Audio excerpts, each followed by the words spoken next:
बिस्मिल्लाहिर्रहमानिर्रहीम अल्लाहुम्मा सल्ली अला मुहम्मद व आलिहि व इतरतिही बिअदद कुल्लि मालूम लना। दोस्तों, मैं इटली से शफीक भट्ट अपने programme news hour with Bhatt के साथ हाजिर हूँ। आज जो स्टोरी मैं आपके साथ शेयर करना चाहता हूँ वो स्टोरी दरअसल एक मोहब्बत और अकीदत की स्टोरी है। ये स्टोरी आज से कुछ 30 साल से ज़्यादा पुरानी स्टोरी है। ये मैं शुरू करने से पहले जरा आपको तारुफ करा दूँ कि मैं किन बुजुर्गों का जिक्र करने जा रहा हूँ। ये वादी स्वात के पास एक जगह है शिरबांडी, वहाँ के बुजुर्ग हैं जो बाबा जी थे सैयद महमूद शाह, अब दुनिया से पर्दा फरमा चुके हैं। उनके बेटे थे सैयद बाबर बादशाह जो अलमारूफ बादशाह साहब। ये असल में स्टोरी उनकी है, लेकिन वो शुरू करने से पहले मैं आपको एक और स्टोरी सुनाना चाहता हूँ बड़े बादशाह साहब की, बाबा जी साहब की, जो सैयद महमूद शाह थे। सदर ज़िया साहब रहमत फरमाए, वो उनके पास जाते होते थे और बड़ी दफ़ा ज़िया साहब ने ख्वाहिश की कि मेरे लिए कोई हुक्म फरमाएं, मेरे लिए कोई बात मुझे बताएं कि मैं आपके लिए क्या कर सकता हूँ। मैं आपके पास आता हूँ, मुझे आपसे मोहब्बत है। और याद रखिए कि अकीदतन ज़िया साहब बड़े सख्त मिजाज आदमी थे, लेकिन बाबा जी चूंकि एक सादा मनश फकीर मनश इंसान थे, तो आपने उसी सादगी में फरमाया ज़िया साहब को कि हमें आपसे मरी हुई बिल्ली का चमड़ा भी नहीं चाहिए।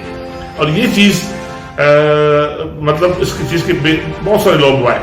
फिर जब बहुत आपने आपसे जिद की गई आपसे, तो आपने फरमाया कि ठीक है, जो स्वाड़ी जो स्टॉप है वहां से शिरबांडी तक एक रोड बना दें, पक्का रास्ता बना दें, ताकि जो लोग मेरे पास आते हैं उनको तकलीफ ना हो। ये चीजें मौलाना कौसर नियाजी ने बहुत अरसे बाद, जब ज़िया साहब शहीद हो गए, क्योंकि बाबा जी ने मना फरमाया था कि आपने अगस्त के महीने में सफर नहीं करना है, तो जब शहीद हो गए तो उसके बाद उन्होंने कालम में लिखी। मेरी दोस्तों से खास है, उनको दोस्त मेरा जो मस्कीन है, मसाकीन में से किसी को अगर ये किसी के पास ये कालम हो तो मुझे भिजवा दे। अब उनके जो बेटे थे बाबर बादशाह, जिनको बादशाह साहब कहते थे, एक दफा हम लोग पिंडी में बैठे हुए थे और उसमें आप बताएं उनके पास उनके ब्यूरोक्रेसी से भी आते थे, तमाम जो बड़े बड़े महकमे अदारे हैं उनके लोग, टॉप लेवल के लोग आते थे और उनसे मशवरा लेते थे बाकायदा, क्योंकि आप एक साहिब नजर अल्लाह के वली थे। तो बात उन दिनों चल रही थी रशिया की और पाकिस्तान की।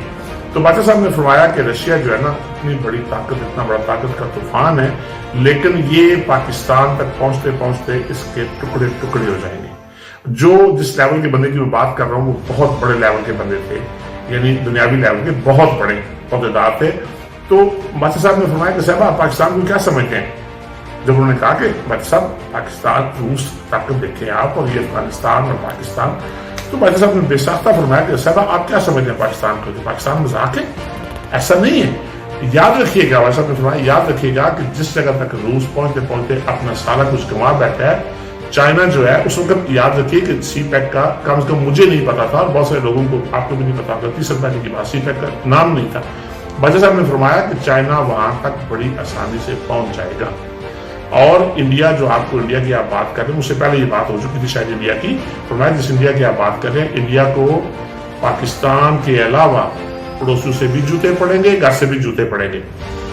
फिर उसी शख्सियत ने सवाल किया कि बादशाह साहब इंडिया जो है वो कभी भी हमारा दोस्त नहीं रहा, और इंडिया की जो क्यादत है वो बड़ी जालिमाना किस्म की है, वो तो मुसलमानों के बड़े दुश्मन है।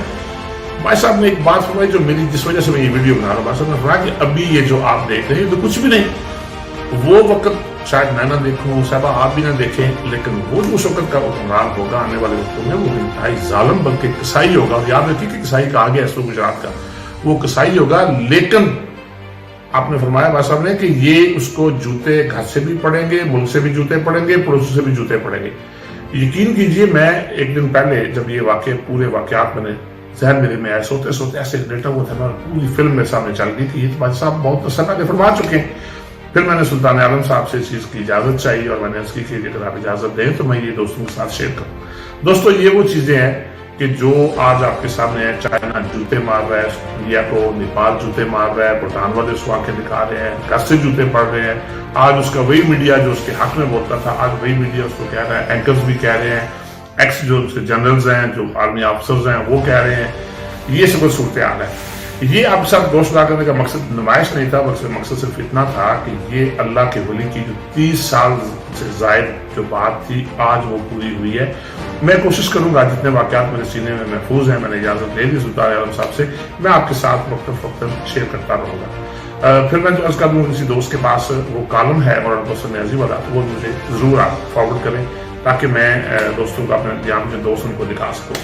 باچا صاحب نے بڑا خوبصورت میں بابا جی نے تعلیم دی تھی درود پاک کی، وہ پڑھا کریں. باچا صاحب فرماتے ہوتے تھے کہ اللہ کو کی رحمت فرمائے کہ یہ پڑھو، مزہ آئے تو مزید پڑھو، تو چھوڑ دو، ہم نے آپ سے کون سا پیسہ لیا ہوا ہے. وہ درود پاک تھا اللہم صلی علی محمد وآلہ وإطرتہ بعدد کل معلوم اللہ کا. اس کے بعد میں خوبصورت دعا تھی یا ہادی ربی لا تذر علی الارض قوما ظالمین. اللہ کریم آپ سب کو اپنی زبان میں رکھے. السلام علیکم ورحمۃ اللہ.